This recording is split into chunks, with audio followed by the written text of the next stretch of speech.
Hello and welcome to the Ghosts and Folklore podcast.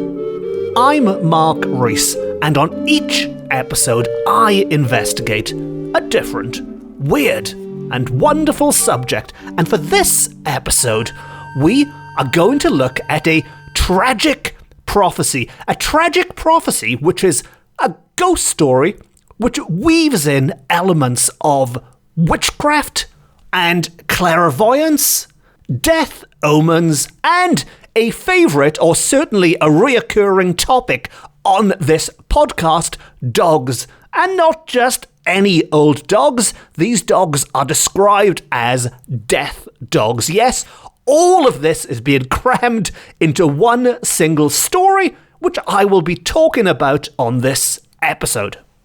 Now, I've spoken a lot in the past about folklorists and ghost hunters from days gone by who have inspired me, not just this podcast, but have inspired my work, my books, my articles, and so on.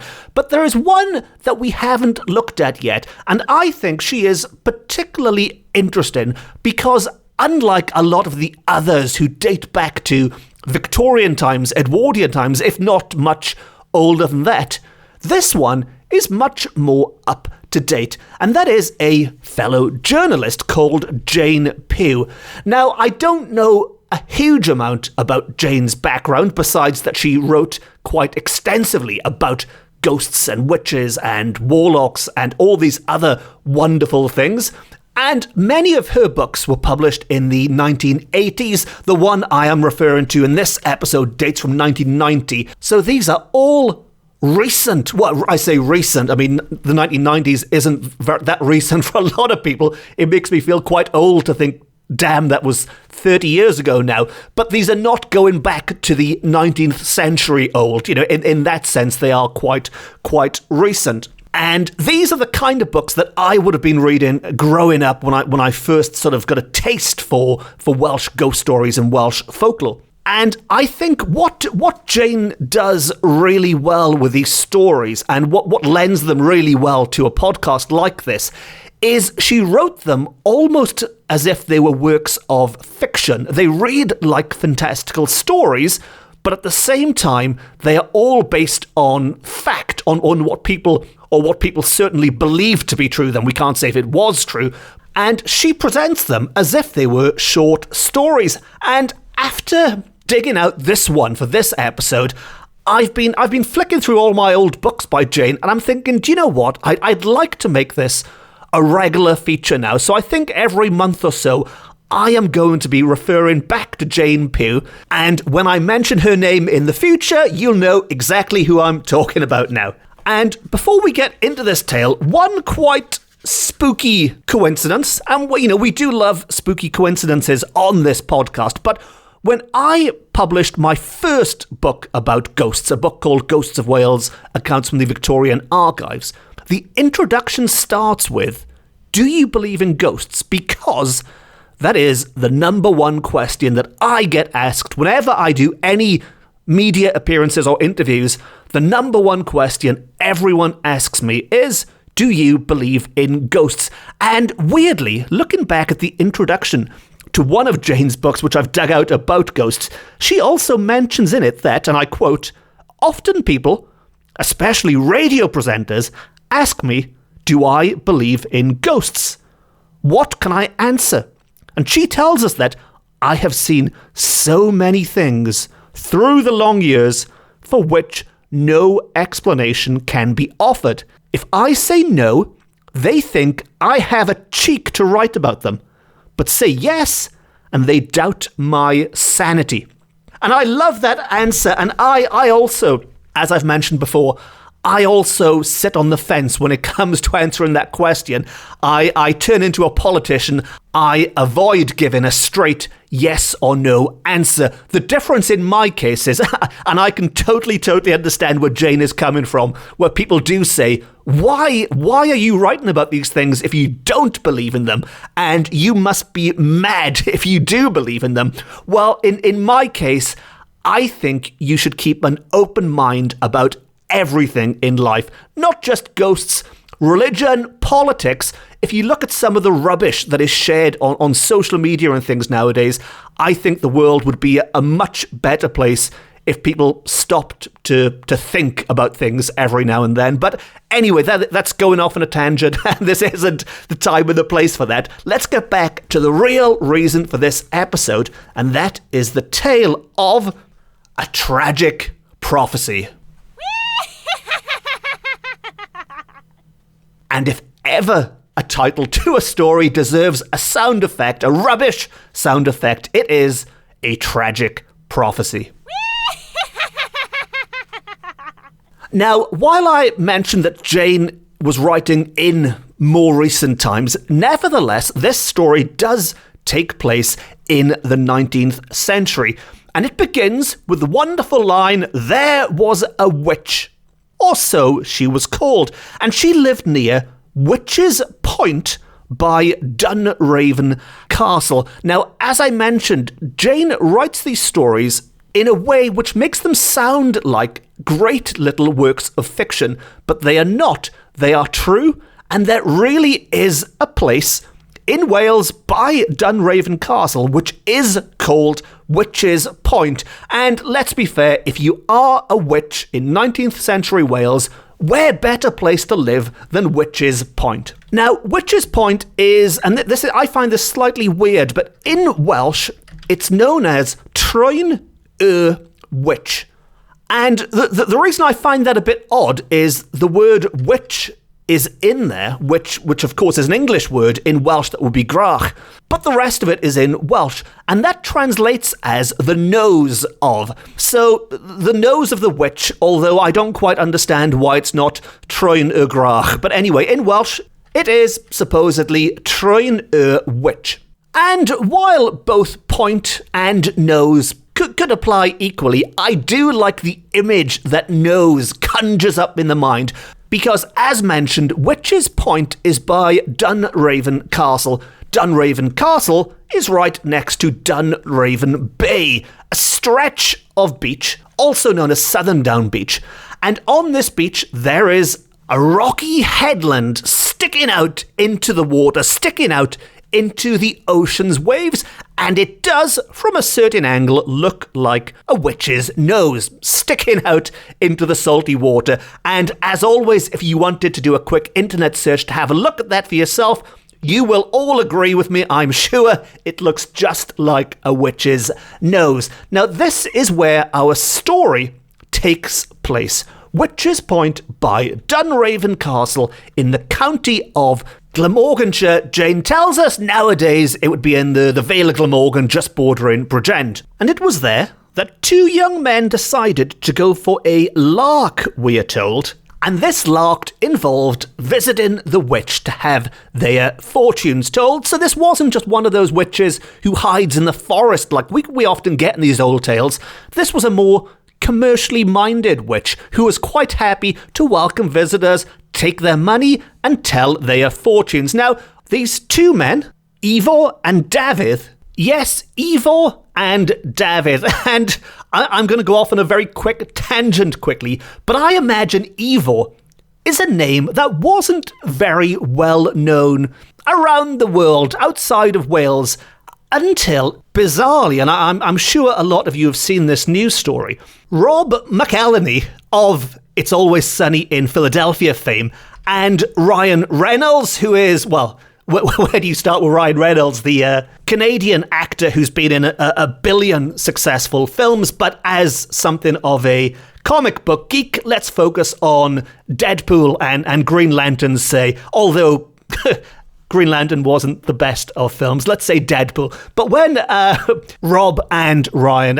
if I'm allowed to be on first name terms with them, but when they recently bought a Welsh football team, they bought Wrexham AFC, which naturally did cause a lot of headlines around the world. These Hollywood stars buying a football team, little known outside of the United Kingdom, really. And, well, I really am going off on a tangent, but just to wrap this up quickly, Wrexham's main sponsor, the sponsor on the front of their shirt, is Ivor Williams. Ryan Reynolds, Deadpool himself, made an advert for them, which was shared all over social media, and if you care and you pop onto social media, you can find this advert by Ryan Reynolds for Ivor Williams. But anyway, back to the story, back to this Ivor and back to David. Ivor and David were very much split on their opinion on these things. One of them, David, was seemingly a believer. David is the one who wanted to go. Ivor laughed at him, but went along, as a mate, to give him company to go along and see what happened. So the two of them went to the cottage where the witch was living. They knocked on the door and they were called in by the voice that they knew had to be the witch. And to quote Jane, the witch said, "Come in. I know you deny my powers, but I will show you how great they are." They entered and were amazed. So this witch, before they'd even walked through the door, she knew there was at least one doubter among them. It sounds like she thought they were both doubting, but she was certainly on to Ivor before they even entered the cottage. Now, the cottage was decorated quite sparsely, but as you might imagine one of these cottages to be decorated, it wasn't like a Hansel and Gretel witch house or anything, although it did have that very distinctive cauldron there, which all good witches had to have at the time. And where it does get a little bit unusual is that there were 3 cats sat next to 3 ravens on a windowsill. Now, 3 cats in and of itself isn't that weird. 3 ravens, slightly unusual, but again, maybe some eccentric people have them. But to have the 3 cats and the 3 ravens together, that was a little bit odd, shall we say. Now, she told the 2 men to sit on a stool each, the stools which had 3 legs on them. There does seem to be a reoccurrence of the number 3 in this story already. But the 2 men, only 2 of them, not 3, but they sat on the 3-legged stools. And she drew a circle with a stick on the earthen floor around them. And she said, again to quote Jane, she said, "Keep listening to my voice, but you must not talk." Instructions to live by there. Listen to the voice, but do not talk. Now, this is where things start to get a little bit gruesome. But she put the cauldron, seemingly half full with water, on the fire, and then dragged a sack into the middle of the room and drew out the carcasses, yes, carcasses of a list of animals. And they were a rat, a hedgehog, a mole, and a skull. She threw all of them into the cauldron and stirred the mixture while it boiled. Now, the skull is not specified on. I assume human skull, maybe? I mean, a hedgehog skull, I imagine, would be quite small. Anyway, these are all thrown into that cauldron, which was half full of water. It's boiling and bubbling away. She chanted a verse as she stirred. We are told it was a, inverted commas, a black magic verse. And from that, she gave Ivor a glass filled with this liquid from the cauldron, filled with this concoction made from what we assume to be water, but certainly mixed with the carcasses of dead animals and some kind of skull. And then the witch said, and I won't keep repeating this, but whenever I quote things that people are saying, these are, of course, coming from Jane's words, but the witch says, "Look through the glass at the cauldron. What do you see?" So he didn't gulp down this concoction, luckily. He merely looked through the glass at the cauldron. He couldn't quite believe it, but he saw, and I quote, "my brother in his mate's uniform on the deck of his ship." Now, mate with a capital M there, not as in, my mate's clothing. That's mate as in his rank, first mate in the Navy or wherever he might be serving. And then the witch said, "What does he look like?" To which he replied, "Very ill." "What is he doing?" "Clinging to the mast." Now, by this point, Ivor was getting visibly scared.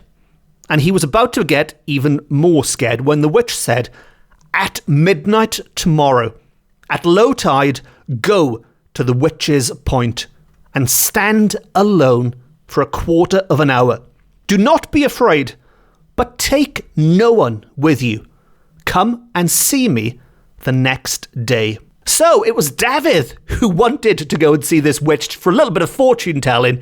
In the end, it's Ivor who ends up having the wits scared out of him, and now is faced with quite a dilemma. He thought this was all rubbish, and yet he has been given an instruction by the witch to go to Witch's Point on his own at midnight to presumably discover the fate of his brother, to see what connection it has with this vision. And so with that, the two friends left, and we're told they were very quiet, very unusual for those two, but they were very quiet. They'd clearly been shaken up by this. Ivor, nevertheless, was still defiant. He still argued that he disbelieved it, it was all rubbish, and he would go to the point as instructed. And that he did. It was pitch black, it was midnight, and after 15 minutes, he heard what is described as a low moaning.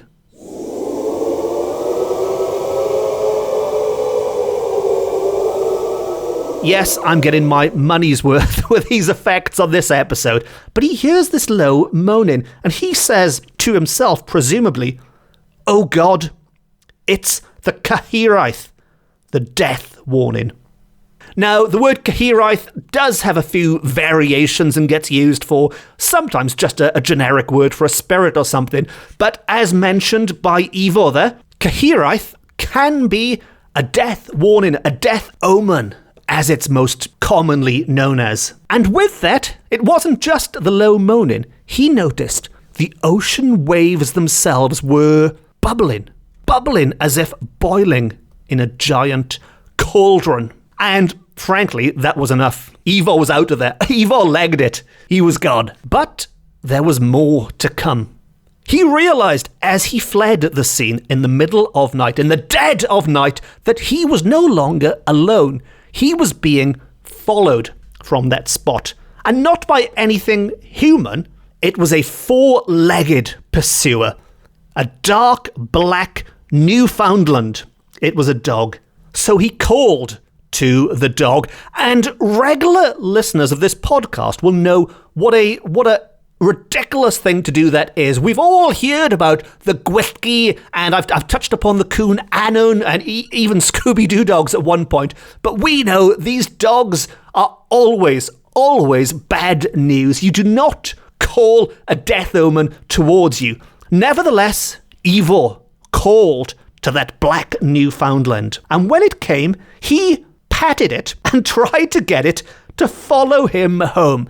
Ivor is clearly someone who has no idea how ghost stories and folklore or any of that stuff works, or he just has a death wish. Whatever it is, Ivor is doing everything that you should never do if you come across a strange giant black supernatural dog that follows you home after midnight, after being on the beach alone when the water starts bubbling. Now, as it turns out, the dog disappeared, so Ivor did not have to worry about getting some strange supernatural dog out of his house the next day, but he does say to himself that, pity, it would make a grand pet, he thought. Maybe it would.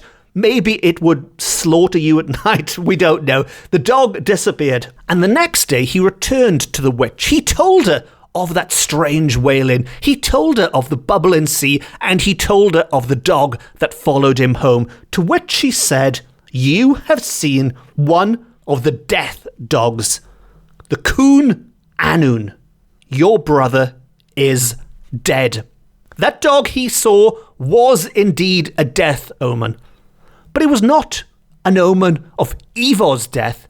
It was an omen connected to the vision that he had had earlier on his first visit to see the witch.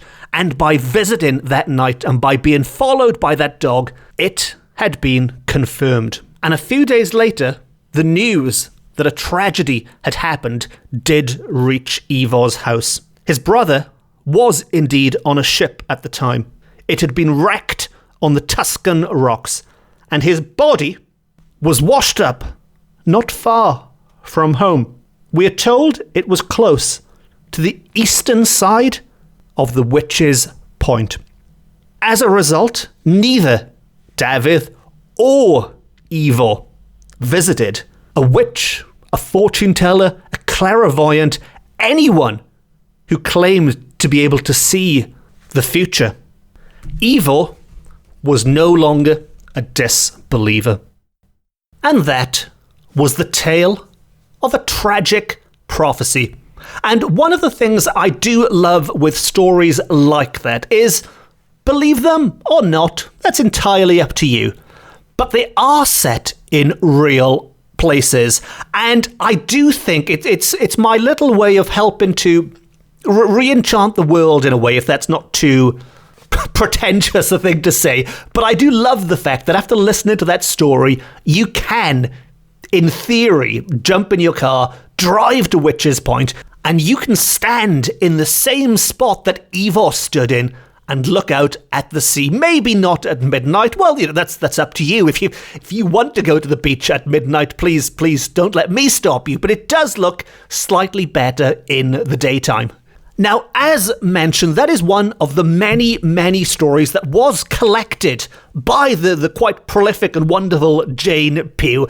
And I do hope to be looking at some of her other works, her other stories throughout the year. So, as always, if you have enjoyed this one and you would like to hear more, please consider hitting the subscribe button, because that way you will never miss an episode ever. And as always, if you have any thoughts on that story, maybe you are familiar with Witch's Point, maybe you've seen bubbling waters there, maybe you've even tried to convince a stray dog to follow you home from that peak on the coast in the Vale of Glamorgan. If so, it's always wonderful to hear from people, even if you just want to say hello. And if you just do an internet search for Mark Rees, that's my name, Mark Rees, put the word ghosts or Wales or folklore or something in, you will find either my website or you can find me on social media. I'm on all of the main social media platforms. And I think after looking at one of the more recent collections of ghostly stories on this episode, for the next episode, or maybe the week after if I don't mess up my scheduling, but certainly in the next couple of weeks, I think we should go the other direction and look at the oldest collection of ghost stories, and they are equally fascinating, equally fantastical, but in quite a different way to the more modern day collections. But that's all coming up on the Ghosts and Folklore podcast in the very near future. And until then, it just leaves me to say thank you very much for listening. Diolch yn fawr iawn am gwrando.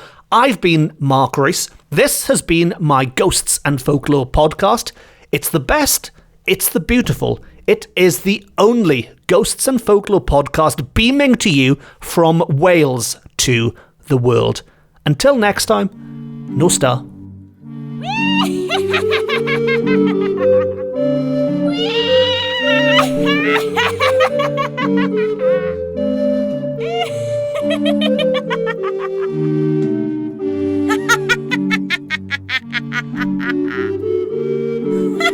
Ha ha ha ha ha ha!